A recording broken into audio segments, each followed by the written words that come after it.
सो hello दोस्तों, welcome back to the channel commerce heroes classes. और हम लोग कंटिन्यू कर रहे हैं chapter number 1 of class 12 Indian economic development. दोस्तों चैप्टर का नाम क्या है? Indian economy on the eve of independence. तो this is lecture number 3, this is part 3 of the video. पहले पार्ट 1 एंड पार्ट 2 को देख लेना, जिसने नहीं देखा है देखो यहाँ पर आई बटन आ रहा होगा, यहाँ से प्लेलिस्ट ओपन होगी। पहले पार्ट 1 2 को देख लेना, फिर 3 को स्टार्ट करना, या फिर डिस्क्रिप्शन बॉक्स में आपको लिंक भी दिख जाएगा। जिस बच्चे को अकाउंटेंसी भी रिवाइज करनी है, अकाउंटेंसी भी पढ़नी है, तो डिस्क्रिप्शन बॉक्स में लिंक है, you can also watch the accountancy video. तो बच्चों आज लोग हम जो टॉपिक जो करेंगे ना, इसके अंदर चैप्टर के अंदर उस टॉपिक का नाम है positive contribution of British rule on the Indian economy. अब दोस्तों हम लोग बुराई कर रहे थे कि ब्रिटिशर्स ने ऐसा करा वैसा करा, सर ये लोग हमारे से रिसोर्सेज ले गए, इंडियन इकोनॉमी को एज अ फीडर इकोनॉमी इन्होंने यूज कर लिया, लेकिन कुछ पॉजिटिव कंट्रीब्यूशन भी थे ब्रिटिश रूल के इंडियन इकोनॉमी के लिए। तो बच्चों ये वाला इंपॉर्टेंट क्वेश्चन है, ध्यान से देखना। सबसे पहली बात अगर मैं बात करूं self sufficiency in the food grain production, देखो क्या लिखा हुआ है। Forced commercialization in Indian agriculture under the British rule led to the gradual changes in the outlook of the farmers। देखो पहले हमारे फार्मर्स पता है क्या करते थे? क्रॉप्स ग्रो करते थे वीट और राइस की, और उसको अपने घर में क्या करते थे? यूज कर लेते थे। बेसिकली उसको मार्केट में जाके सेल नहीं करते थे। और जो क्रॉप्स जो ग्रो जो करते थे वो वीट और राइस होती थी, लेकिन ब्रिटिशर्स ने बोला भैया कैश क्रॉप्स को ग्रो करो, कॉटन को ग्रो करो, जूट को ग्रो करो, इंडिको को ग्रो करो, बिकॉज इसके पैसे ज्यादा मिलते हैं। तो ऐसे हमारे फार्मर्स ने क्या बोला कि यार ये तो एक तरीके का बिजनेस है, हम लोग जो ग्रो जो करते हैं उसको मार्केट में जाके सेल करके हम लोग इसके पैसे भी कमा सकते हैं। Farmer started considering the market price of the product. तो उनको पता चला, देखते हैं मार्केट प्राइस कितना है, एक सामान कितने में बिक सकता है, as important determinant of this production decision. तो भैया वो देखता है कि किस चीज का मार्केट प्राइस ज्यादा है, तो फार्मर उसी चीज को ऊपर ग्रो करने के ऊपर क्या करेगा? फोकस करेगा। उसको लगा कॉटन के ज्यादा प्राइस है, कॉटन ग्रो करेगा। उसको लगा जूट के ज्यादा प्राइस है, जूट ग्रो करेगा। ठीक है। Next, infrastructure development. The development of railways and roadways opened up the new opportunities for economic and social growth. तो ब्रिटिशर्स ने दोस्तों रेलवेज बनाई थी, ब्रिटिशर्स ने रोड बना के दी थी, चाहे उतनी अच्छी नहीं बनाई थी, लेकिन उन्होंने बताया था कि रोड भी बना के आप लोग अपना बिजनेस चला सकते हो। It helps in the transportation of food to the drought hit areas, जहां पर मतलब ड्राउट आ चुकी है वहां पे ट्रांसपोर्टेशन से फूड जा सकता है। ठीक है। ड्राउट क्या होता है दोस्तों? सूखा पड़ जाना, जहां पर जिसकी वजह से फार्मिंग नहीं हो पाएगी। And promoted affinity amongst the people. Affinity का मतलब भी क्या हो गया कि लोग बागों को एक दूसरे से मिलने के लिए जाना है दोस्तों, सोशल गैदरिंग्स के लिए जाना है, हमारे रिश्तेदार दूर रहते हैं तो रेलवे से जा सकते हैं, बाय रोड जा सकते हैं। ठीक है। बात करते हैं चेक ऑन फेमाइंस। फेमाइंस का मतलब क्या होता है दोस्तों? जब फूड की कमी हो जाती है, भूखमरी बोलते हैं इसको। क्या बोलते हैं? भूखमरी। जब लोगों के पास वहां पर जो है ना खाना नहीं है खाने के लिए, तो roads and railways worked as a great check on the occurrence and impact of natural calamities as food supplies can be transported to the affected areas in case of drought. तो जहां पे खाना नहीं है वहां पे खाना पहुंचाया जा सकता है, फूड पहुंचाया जा सकता है, लोगों की डेथ नहीं होगी because of food. Shift to the monetary exchange. तो पहले अगर हम बात करें तो पहले क्या होता था? बार्टर एक्सचेंज चलता था। तो ब्रिटिशर्स ने क्या इंट्रोड्यूस करी? करेंसी, के भैया ऐसे करेंसी बना सकते हो और आपस में एक दूसरे को पैसे दे सकते हो। तो British rule help the Indian economy to shift from barter system of exchange to the monetary system of exchange. Growth of money system facilitate the division of labour, specialisation and expansion of production. तो लोगों ने जैसे ही पैसे वैसे देना start करा तो division of labour हो गई, स्पेशलाइजेशन हो गया, काम अच्छे तरीके से होने लग गया, एंड एक्सपेंशन ऑफ प्रोडक्शन। अब पहले क्या होता था? देखो बार्टर सिस्टम की अपनी कुछ प्रॉब्लम्स होती थी। क्या प्रॉब्लम्स होती थी सर? एक तो सामान ज्यादा देर तक स्टोर नहीं कर सकते बिकॉज वो खराब हो जाएगा। अब जैसे वीट है, कितने टाइम तक आप उसको स्टोर कर लोगे? दूसरा अगर मैं बात करूं, मान लो मेरे पास वीट है और मुझे मैंगोज परचेज करने हैं, तो मुझे उस पर्सन को ढूंढना पड़ेगा जो अपने मैंगोज बेचना चाहता है। तो मैं वीट दूंगा और वो मेरे को क्या देगा? मैंगोज देगा, क्योंकि मुझे क्या पीना था? मैंगो शेक पीना था। तो यहाँ पर क्या हो जाता है सर? पर्सन फाइंड करना मुश्किल हो जाता है। लेकिन जैसे ही पैसे है, मैंने सामान दिया, तूने मेरे को क्या दिए? पैसे दिए, तो इजीली डिवीजन ऑफ लेबर हो जाता है, स्पेशलाइजेशन हो जाता है, और बिजनेस की क्या होती है दोस्तों? एक्सपेंशन होती है। ठीक है। फिर आगे चलते हैं। Effective administrative setup. तो ये जो ब्रिटिशर्स थे ना, इन्होंने क्या बना रखा था सर? ये पुलिस स्टेशन वगैरह, पुलिस सिस्टम बना रखा था, लीगल सिस्टम बना रखा था। तो इसको बोलते हैं एडमिनिस्ट्रेटिव सेटअप, जिसमें सारे के सारे इकोनॉमी को कंट्रोल करते, देखते सारे रूल्स एंड रेगुलेशंस फॉलो हो रहे नहीं हो रहे। The British government in India left and efficient system of administration, जहां पे आराम से हम लोगों को कंट्रोल कर सकते हैं, क्राइम्स को कंट्रोल कर सकते हैं। This served as a readymade reference for our politicians and the planners. अब इन्होंने सीधा क्या करा? जो ब्रिटिशर्स के रूल्स एंड रेगुलेशंस के उसको कॉपी पेस्ट मार के अपना भी क्या बना दिया सर? लॉ बना दिया, और फटाफट से अपनी इकोनॉमी को कंट्रोल कर लिया। ठीक है। तो दोस्तों ये वाला पॉइंट भी हमने क्या करा? खत्म करा, positive contribution of the Britishers. तो ये सारे पॉइंट्स आपको क्या करने हैं दोस्तों? लर्न करने। वीडियो को पॉज करा करो, सारे पॉइंट्स को लिखा करो, एंड फिर उसको याद कर लिया करो वीडियो के साथ साथ। चलो अब दूसरा टॉपिक स्टार्ट करते हैं, state of Indian economy on the eve of independence. चलो क्या था, देखो सबसे पहले कॉलोनियल इकोनॉमी। अब देखो यहाँ पे जो है ना 2 मार्क्स की डेफिनेशन आ सकते हैं कि डिफाइन बोल देंगे, बैकवर्ड इकोनॉमी को डिफाइन करो, स्टेगनेंट इकोनॉमी क्या होती है, सेमी फ्यूडल इकोनॉमी क्या होती है, कॉलोनियल इकोनॉमी क्या होती है, या फिर डिप्लीटेड, एम्प्यूटेटेड और इंडस्ट्रियल बैकवर्डनेस, इसको आप लोग डिफाइन करो। तो ये अपने आप में क्या आ सकता है, इंडिविजुअल क्वेश्चन आ सकते हैं, छोटे छोटे 2-2 नंबर के आ सकते हैं। चलो नीचे से स्टार्ट करते हैं, दैट इज इंडिविजुअल बैकवर्डनेस। बच्चों देखो ना, इधर देखो, इधर उधर फोन पे इंस्टाग्राम मत चलाया करो, जब वीडियो को ऑन करते हो 15-20 मिनट की वीडियो एक साथ देखा करो। There was a virtual lack of basic and heavy industries in the country. तो हमारी कंट्री के अंदर दोस्तों इंडस्ट्रीज की क्या थी, कमी थी, इंडस्ट्रीज के पास टेक्नोलॉजी नहीं थी, production of machine was almost negligible. Sir machines बनाई नहीं जाती थी हमारे यहाँ पर, ठीक है। Small scale and cottage industries were almost ruined. ये जो ब्रिटिशर्स ने इन्होंने क्या कर रखा था, हैंडीक्राफ्ट इंडस्ट्री, छोटी छोटी इंडस्ट्रीज को एकदम खत्म कर दिया था। र्यून्ड का मतलब एकदम तबाही मचा दी थी दोस्तों। For the bulk of its capital goods requirement Indian industry war dependent upon imports from Britain. तो इंडिया को जो कैपिटल गुड्स चाहिए होते थे ना, बोले तो इंडिया को जो मशीन्स चाहिए होती थी, ये मशीन्स कहाँ से आती थी, ब्रिटेन से आती थी। कहाँ से आती थी, ब्रिटेन से। फिर बात करते हैं एम्प्यूटेटेड इकोनॉमी, क्या लिखा हुआ है, British policy of rule and divide always promoted discrimination between the various groups based on the religion, caste, language and culture. तो एम्प्यूटेटेड इकोनॉमी वो इकोनॉमी होती है जहाँ पे डिस्क्रिमिनेशन होता है। अब ब्रिटिशर्स ने भी क्या करा था, डिवाइड एंड रूल करा था। अगर हम इंडियंस एक साथ खड़े रहते तो ब्रिटिशर्स हमारे ऊपर रूल ही नहीं कर पाते दोस्तों। तो डिवाइड एंड रूल इन्होंने करा हम लोगों के ऊपर। फिर बात करते हैं डिप्लीटेड इकोनॉमी या फिर depreciated economy. It refers to the economy where no arrangement has been made to replace the physical asset depreciated due to excessive use. अब दोस्तों क्या हो चुका है, डिप्लीटेड इकोनॉमी के अंदर हमारी जो मशीनरीज है ना, यूज कर करके इतनी पुरानी हो चुकी है, लेकिन हमारे पास पैसे नहीं है कि हम उसको क्या कर ले, रिप्लेस कर ले। हम उसको रिप्लेस नहीं कर पा रहे, ठीक है। अब वो मशीन इतनी ज्यादा यूज हो चुकी है, एकदम कबड़ा बन चुकी है दोस्तों, प्रोडक्शन उससे होती नहीं है, बस चल रही है, वो वाली मशीन रिप्लेस करनी है, ठीक है। अब जैसे मान लो किसी के पास कार है, अब उसके पास पैसे नहीं है उस कार को रिप्लेस कर पाए, और कार बहुत पुरानी हो चुकी है, वो वाली बात करते हैं दोस्तों बैकवर्ड इकोनॉमी। क्या होती है backward economy, Indian economy was backward underdeveloped due to these are the reasons for backward economy. याद कर लेना इसको, अपने आप में भी 2 मार्क्स का क्वेश्चन आ सकता है। सर एक तो लेवल ऑफ प्रोडक्टिविटी बहुत लो थी, traditional methods of agriculture use हो रहे थे, पुराने टाइम के agriculture method, low level per capita income था, मतलब हर एक पर्सन की जो अर्निंग्स होती वो बहुत कम थी। पर कैपिटा इनकम कैसे निकलता है, टोटल इनकम अपॉन में total population, total income divided by total population. तो क्या आता है, पर पर्सन की इनकम निकल के आती है। हाई बर्थ रेट था, हाई डेथ रेट था, और मास इलिटरेसी, लोग बाग पढ़े लिखे नहीं थे। This is known as backward economy. तो जहाँ पे दोस्तों पढ़ाई लिखाई ना हो, जहाँ पे बर्थ रेट डेथ रेट ज्यादा हो, जहाँ पे लोगों की इनकम ना हो, जहाँ पे पुराने मेथड्स यूज कर रहे एग्रीकल्चर के, जबकि सबसे ज्यादा पॉपुलेशन किसके ऊपर डिपेंडेंट थी, एग्रीकल्चर। तो एग्रीकल्चर को तो एडवांस होना मांगता ना, मांगता, यस बोलो, लेकिन सर करा ही नहीं एडवांस। फिर बात करते हैं स्टेगनेंट इकोनॉमी क्या होती है, an economy that is growing at a very low rate. India was a stagnant economy mainly in the agriculture sector. Sir agriculture sector को ग्रो ही नहीं कर रहे थे, ठीक है। नेक्स्ट सेमी फ्यूडल इकोनॉमी, क्या लिखा हुआ है, introduction of semi feudal. Semi feudal system कहाँ होता है बेटा, जहाँ पे लैंडलॉर्ड होता है और जहाँ पर वो क्या लेता है, लगान लेता है, was very cruel to the cultivators. याद करो वो वाला सिस्टम, लैंड सेटलमेंट सिस्टम, मैंने आपको पढ़ाया था ना एग्रीकल्चर सेक्टर के अंदर के वो स्टेगनेंट क्या होता है। उसके अंदर पहला सिस्टम था लैंड सेटलमेंट सिस्टम, जिसके अंदर एक जमींदार होता था, उसके पास जमीन होती थी, वो अपनी जमीन किसको देता था, कल्टीवेटर्स, या फिर एक और वर्ड हमने सीखा था टिलर को देता था। टिलर उस लैंड के ऊपर काम करता था दिन रात, और फिर बेटा जो भी प्रॉफिट आता था वो सारा का सारा लैंडलॉर्ड या जमींदार ले जाता था, किसकी फॉर्म में, इन द फॉर्म ऑफ लगान।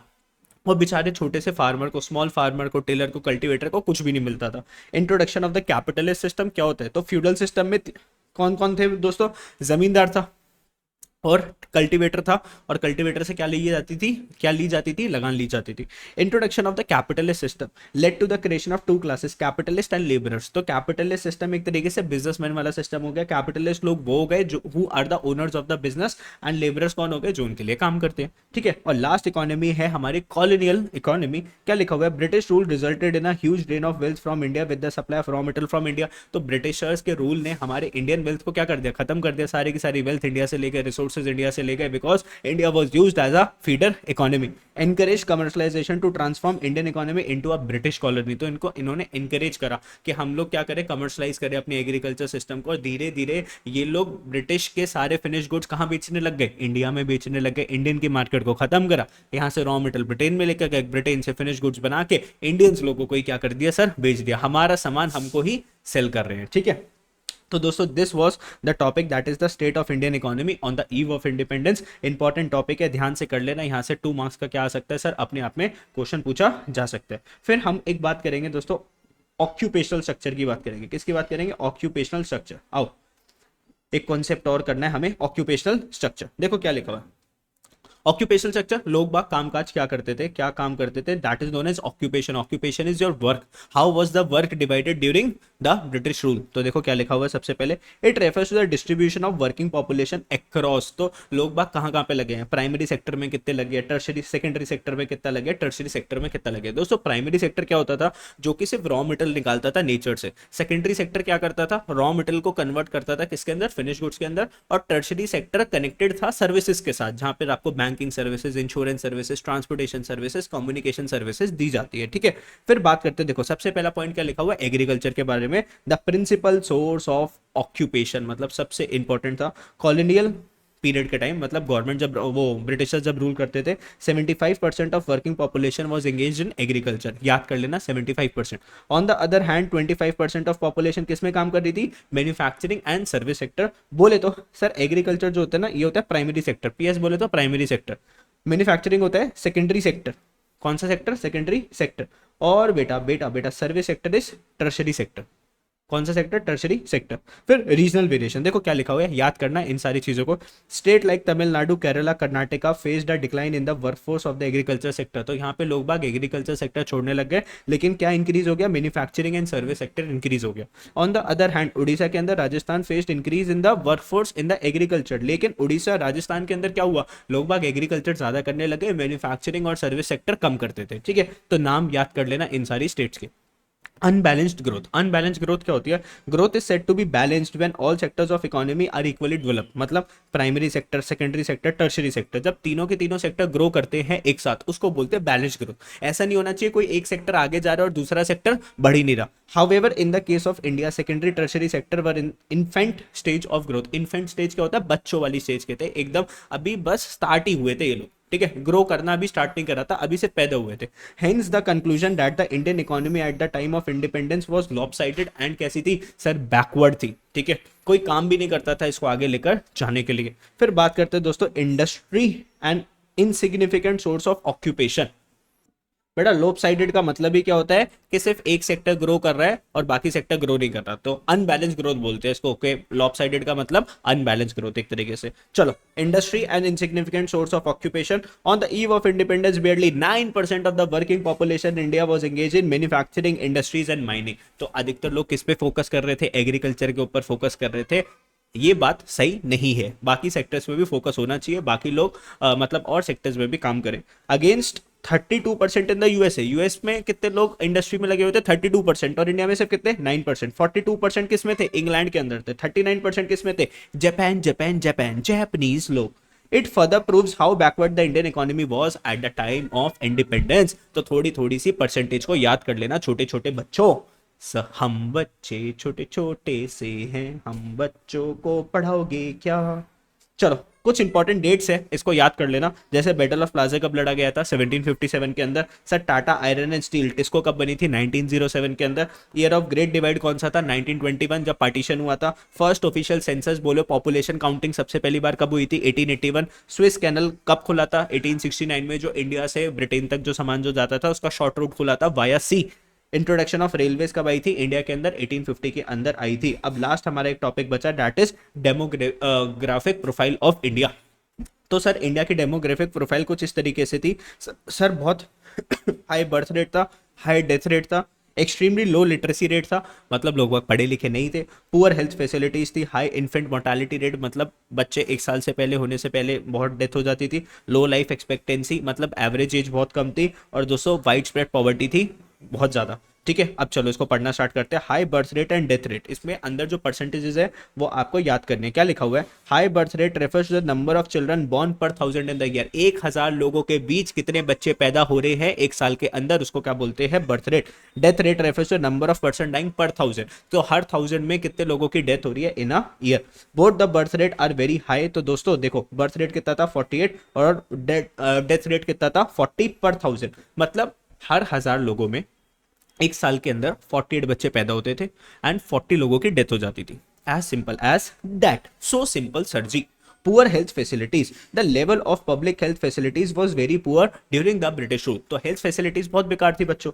There was a lack of proper housing. लोगों के पास अच्छे अच्छे घर नहीं थे, अच्छी sanitation facilities नहीं थी और health care facilities भी नहीं थी. मतलब अच्छे से उनको इलाज वगैरह नहीं मिलता था, मेडिसिन नहीं मिलती थी. sanitation facility आप लोग समझते हो जिसके अंदर सर वेस्टेजेस निकालते हैं, है ना.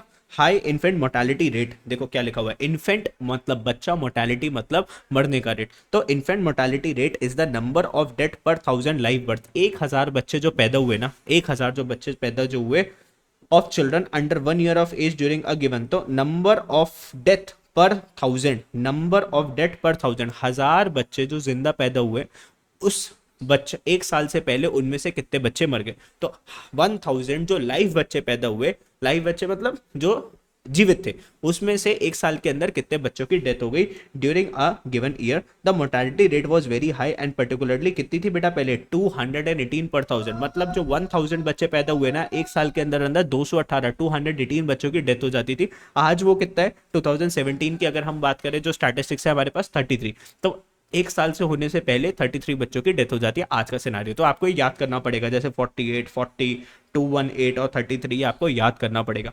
लो लाइफ एक्सपेक्टेंसी, एवरेज एज की बात करता है. Life expectancy refers to average number of year for which people are expected to live. आपको ऐसा लगता है ना पुराने लोग बहुत जीते थे. देखो बच्चों, पहले की एवरेज एज थी कि एक बंदा कितना जीता था, 32 ईयर्स. और आज की जो एवरेज एज है वो कितनी है, 69 ईयर्स. बिकॉज आज के टाइम में दोस्तों, एक तो अगर मैं बोलूँ क्लीनिनेस ज़्यादा है, थोड़ा सा सैनिटेशन फैसिलिटीज़ अच्छी है सर, हेल्थ केयर फैसिलिटीज़ बहुत अच्छी है, जिसके वजह से लोग बागों को अच्छा ट्रीटमेंट मिल जाता है तो लंबे समय तक फिर जीते रहते हैं. लो literacy rate. The overall literacy level was less than 16% मतलब 100 में से 16 लोग पढ़े लिखे होते थे. आउट ऑफ विच फीमेल का कितना था, नेग्लिजिबली ऑफ 7%. तो फीमेल्स का कितना था, हर 100 में से 7 फीमेल्स आर एजुकेटेड. ठीक है, 7 फीमेल्स एजुकेटेड होती थी, बाकी इलिटरेट. ठीक है, तो 16% था ओवरऑल और फीमेल्स का कितना है, 7%. याद कर लेना. वाइड स्प्रेड पॉवर्टी, मतलब पॉवर्टी सिर्फ एक एरिया में नहीं थी, बहुत बड़े एरिया तक पॉवर्टी स्प्रेड थी. There was a no reliable data about the extent of poverty. अब देखो डेटा नहीं पता कितने लोग पुअर थे, कितना परसेंटेज था, but there is no doubt that extensive poverty prevailed in India. India के अंदर एक्सटेंटिव का मतलब वेरी हाई रेट पे पॉवर्टी थी during the britisher rule. Overall standard of living of common people India was very low. Standard of living जहां पे उनको basic facilities भी नहीं मिलती थी, बहुत कम था. And there was widespread poverty in the country. तो कंट्री में वाइड स्प्रेड क्या थी दोस्तों, पॉवर्टी. मतलब सिर्फ एक स्टेट में पॉवर्टी नहीं थी, कई स्टेट्स के अंदर पॉवर्टी थी और कई पॉपुलेशन के बीच में देयर वाज अ पॉवर्टी. तो इसी के साथ दोस्तों आपका चैप्टर नंबर 1 लगभग आपका खत्म हो जाता है. लगभग क्या मतलब, पूरा का पूरा आप लोगों को खत्म करवा दिया. इसके बाद कुछ टाइम के बाद मैं इसके आपको एमसीक्यूज करवाऊंगा और कुछ इंपॉर्टेंट क्वेश्चंस करवाऊंगा. That is the hot question जो कि आपके एग्जाम में अधिकतर पूछे जाते हैं. तो बच्चों जल्दी से बताना डिस्क्रिप्शन बॉक्स में वीडियो अगर आपको कैसी लगी. अच्छी लगी तो वीडियो को लाइक कर देना, चैनल को सब्सक्राइब कर देना और दोस्तों के साथ क्या कर देना, शेयर कर देना. Bye bye, thank you for watching the video.